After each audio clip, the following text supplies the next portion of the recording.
I know you're wondering, you got a little bit on your hands, Handy. Just take a little bit of acetone and sprinkle it on a rag. And you just give yourself a rub down. Comes right off. See? Now, if you were in California, you would definitely not want to attempt this method. Heck, I take this into the shower with me sometimes.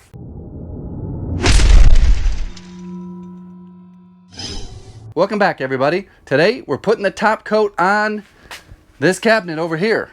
It's not your standard cabinet. You got to go back a couple videos. I may actually get around to making a playlist just for this huge, massive project, and maybe individual playlists for something like this vanity here. I'm going to get mixing up my top coat. Oh, you want to know what it is? What is the handyman going to use? I'm going to take you next door. This is just one wing of the workshop. I'm going to take you to the other wing where I do my mixology for painting top coats. It's next door. This is the lacquer top coat of choice. Had to smuggle this stuff across state lines. It's hard to find the good stuff anymore. Let's see here. I'm gonna give it a little mixy.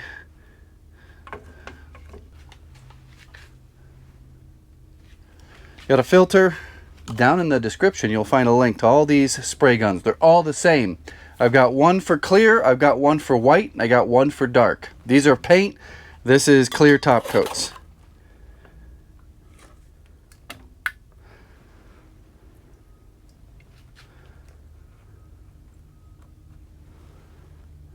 I'm gonna mix up a big batch. I used to get real technical. I used to have all sorts of mixing cups and get real serious about my ratios. As you can see, I don't do that anymore. I do filter though. Don't want your tip getting clogged. Don't be spraying out particulates into your finish. I'm going to be putting several coats of this lacquer on. Did a project earlier this year with this product and I'm super happy with it. Whoo! It's getting thick in here. Whoa! A little hot. It's the right stuff. There we go. A little more. That'll do her.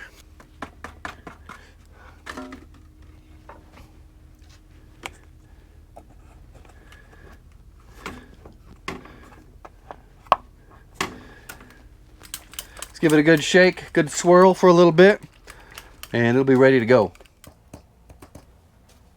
Hello everybody! Just out here in the workshop, tuning up my electric bicycle. Today's video is sponsored by NordVPN. You might be thinking, you know, I've heard about this NordVPN. What does it do? What does it do? What is it going to get me? What sort of security can it provide? A VPN is a virtual private network. What it does is it keeps your IP address private and all your online activity encrypted, so nobody can snoop around and see what you're up to. Now here's an example. You're in the United States, surfing around on the internet, maybe doing some shopping for some tools. You set your location to Australia. So you'll appear online with an Australian IP address. And it encrypts all the data, all the surfing around you're doing is all encrypted to just gibberish. So no one can see what you're doing. I've been doing a ton of traveling this summer. I've been using a lot of different public Wi-Fis, hotels, resorts, coffee shops. Cyber criminals can intercept your data on those public Wi-Fis. If you use NordVPN, your data is encrypted and they just see gibberish. Now NordVPN does more than just encrypt your data and change your IP address location. They now have threat protection. It protects you from everything from malware to trackers. Get the exclusive NordVPN deal by using my link, nordvpn.com/thehandyman. It's risk-free with Nord's 30-day money-back guarantee. So I'm going to be spraying the back side of this first. And what I don't want to happen is overspray going in and around and landing and drying on this. I've made that mistake many times before. I don't want to be sanding this stain off. You won't get a consistent look. This is the exact look I need.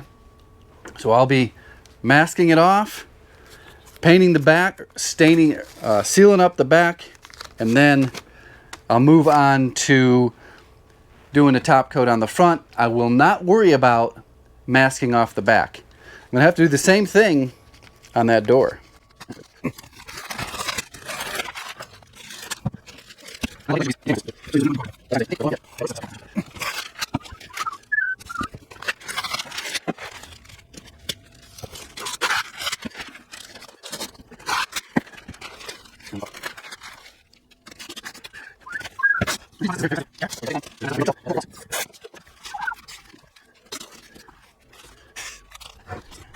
So my input pressure is set at 40 psi.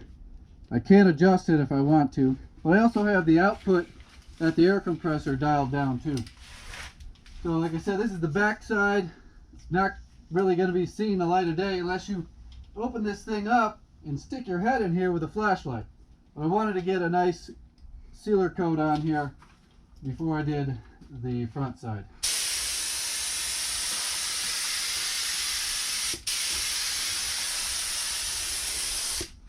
This also gives me a good idea of how the lacquer is going to work with the oil-based stain. This oil-based stain, according to the packaging, said it's ready for a top coat in 1 hour. I gave it 24.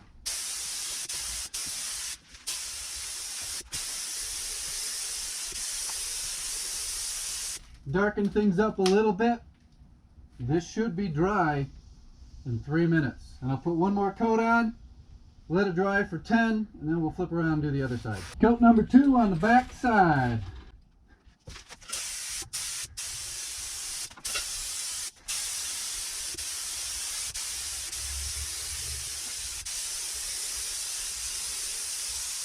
Here we go. First coat on the front.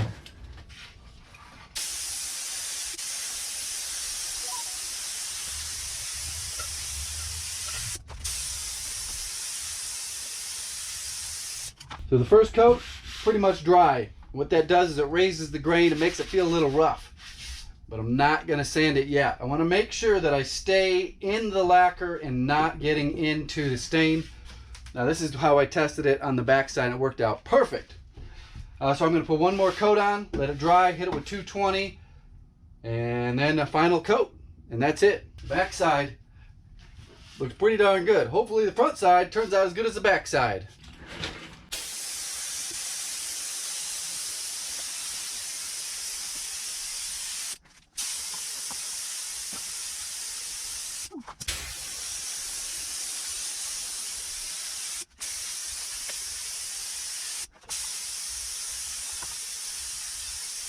So at this stage we've got 2 coats. You can tell it feels kind of rough. It looks amazing. 220, blow it off, tack it off, and one final heavy coat.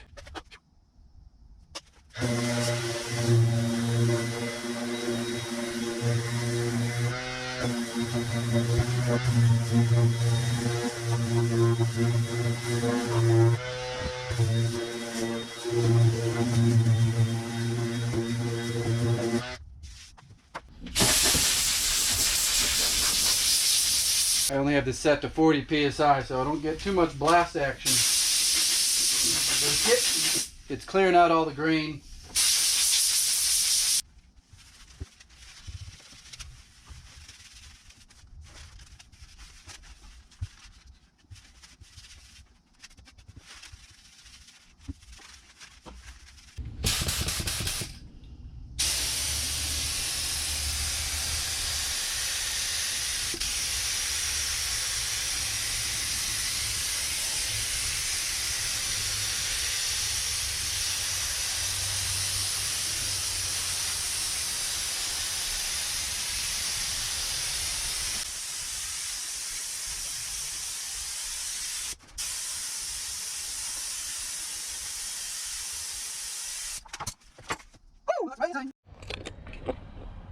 Here's an idea of what the sheen is and the coverage is.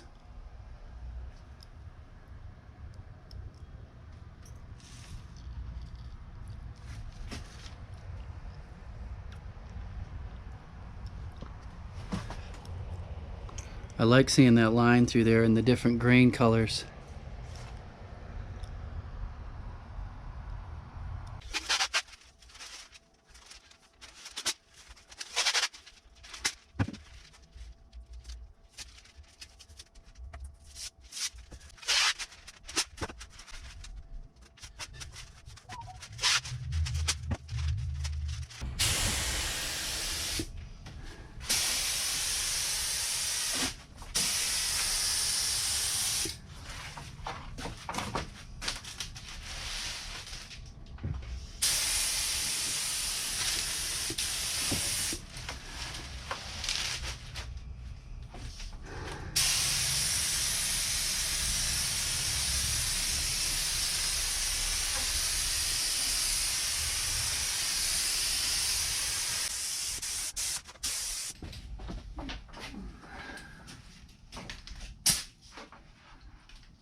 So I just sanded with 220.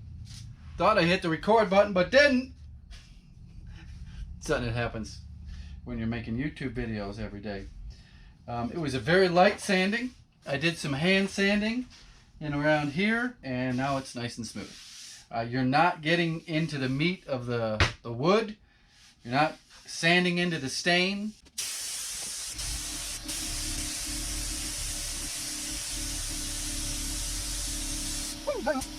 So I was going to put 3 coats on, but that last coat, I put it on pretty heavy and came out real good. And I really don't think it needs a 3rd coat. No, and I don't want to mess it up. So this is it. This is your door. This is your custom, handmade, hand-stained, weathered wood door. Now I don't normally talk about pricing, so put down in the comments below, what do you think it cost to produce this cabinet? In just a second, you're going to see it fully assembled and in place in the bathroom.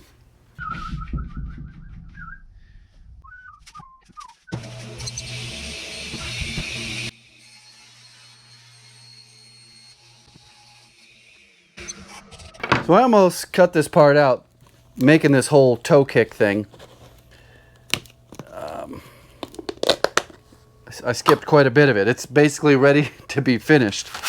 But toe kick goes across the recessed area where your toes go on a cabinet. We're stirred up. I don't want to waste it. It's my secret formula.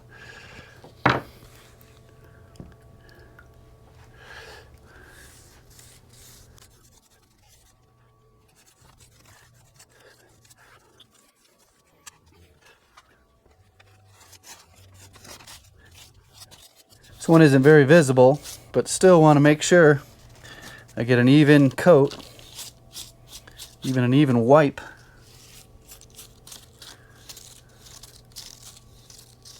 That's it right there. This has to dry, get lacquered, and then I'm going to glue it on the front of the cabinet. In most production cabinet installs, it just gets nailed on. And they're such tiny nails, you don't really see them, but I'm going to glue this one in place.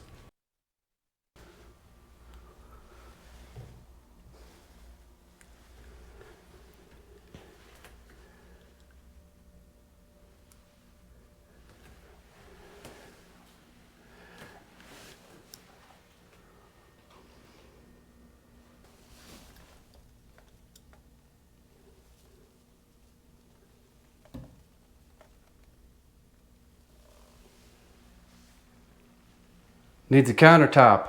Should I do the common sense thing and subcontract this out and make $300–400? Or should I do the right thing, build it myself and make $3,000 or $4,000? Leave your comments down below. Build it or have someone else build it? Make $300 or make $3,000? That's right, that's what that countertop's gonna cost.